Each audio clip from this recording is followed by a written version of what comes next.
What's going on, everybody? Welcome back to the channel. It is Wednesday, February the 8th. We're looking at the NBA Prizepicks props for tonight. We have a nice slate today. As usual on Wednesdays, have a lot of games. Have 5 props I want to share with you guys. Let's get into it. Hopefully, can have some good luck tonight to get this week kind of going. Halfway there. We need a nice, 10x hit or something like that to get us going for the rest of the weekend this weekend. As always, you can check out Twitter for updates and to stay connected. It's at the DFS process. You can check out the website if you're into DraftKings and FanDuel lineups. And you can hit the like and subscribe button if you enjoy the videos. So today, first prop we are looking at is going to Sacramento and taking De'Aaron Fox over 23.5 points. It's pretty low for Fox given how good of a matchup it is against the Rockets. Same matchup that they played last time, which he only scored 16 points.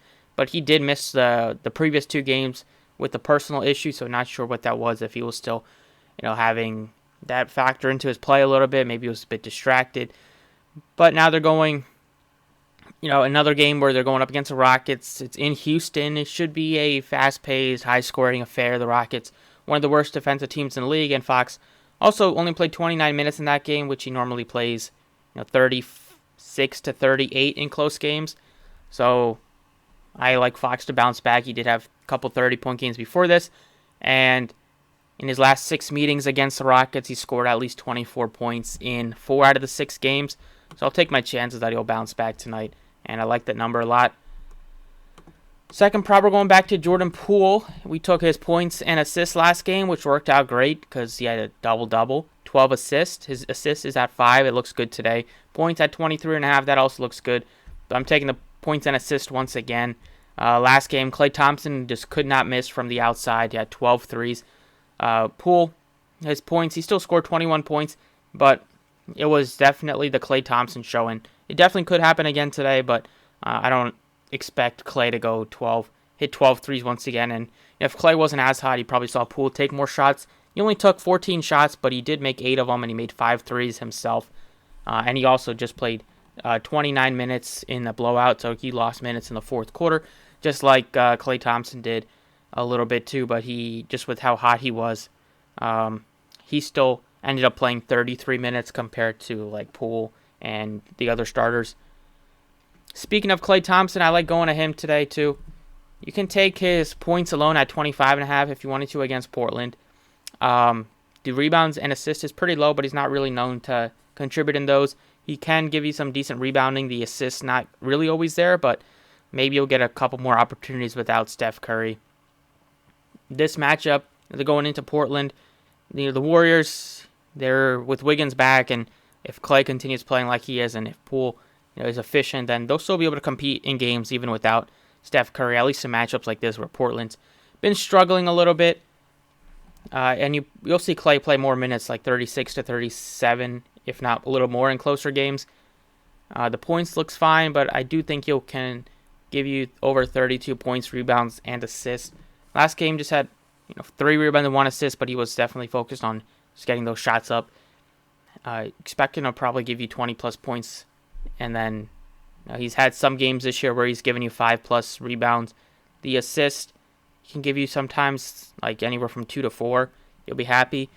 So I like just getting all 3. If you're not, you can take the points alone or maybe the 3 points made by itself. So that's the third prop we're looking at. Poole and Klay Thompson from the Warriors side. Next, going to a Houston Rocket today.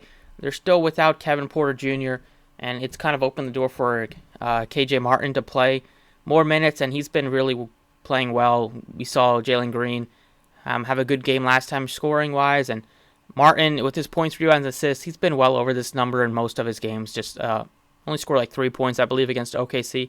But other than that, he's been getting opportunities, especially the rebounds are there. The scoring has been there as well. He scored, double digits in most of his games recently, except for that OKC game, if not giving you like 14, 15 plus points.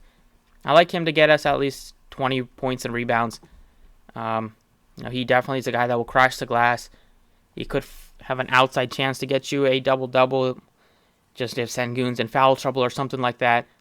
But I definitely like this number. If you add up the points and rebounds, And that's at 20. And we can get both combined at 19.5. So you get a little discount there, which I think you can take advantage of. And the minutes on him, they've just been very consistent. They're at home. The matchup is definitely the best one to look to in terms of a scoring perspective on the slate. It should be a very high-scoring game on both sides. So he's playing over 30 minutes now regularly, and he's giving you good games with points, rebounds, and even sometimes can give you a decent assist game. So you could take all 3 points, rebounds, assists if you wanted to, but I'm fine just taking the points and rebounds. And then the final prop, going with Robert Williams over 19.5 points, rebounds, and assists. Now, he's been getting more minutes. He's been starting recently, so that's just opened the door for more minutes. With Marcus Smart out, they've gone to a bigger lineup, which they probably will continue to do this. So against the Sixers tonight, so we get a matchup against Embiid. Al Horford's been very poor recently, just playing wise. He's not really giving you much. He scored 3 points back-to-back games, not doing much with the assist either. Defensive stats for Horford have kind of cooled off. So you wouldn't be surprised if you see Robert Williams play more and more. He's played 28 and 30 minutes last couple of games. Last game against Detroit gave you a big double-double with 15, 15, and 2. Just Jaylen Brown also did miss that game, but just not having Smart there and just giving up. And there's a chance that like Grant Williams gets moved today. There's some rumors swirling about him. So there's just going to be minutes to be had in the front court. Robert Williams against Embiid last game, he did have a nice game. That was also the only time he played over 30 minutes against the Sixers, but he gave you 12 points, 14 rebounds, 1 assist. So that was a nice 27 points, rebounds, and assists. It's just a feeling where he'll probably give you a chance to get a double-double against Embiid. Definitely have to crash the glass. And he's giving you some decent opportunities for putbacks and can even give you some assist as well. So it seems pretty low for a guy that's, if he plays 30 minutes, he's a pretty good producer on the court. Maybe you can take his fantasy score instead once that gets posted, but I think 19.5 is pretty low. So that's what I got today. Those are the 5 props. Fox over 23.5 points. Poole over 28.5 points and assists. Thompson over 31.5 points, rebounds, and assists. KJ Martin over 19.5 points and rebounds. And Robert Williams over 19.5 points, rebounds, and assists. Thank you for watching. Best of luck. And I will catch you all next time.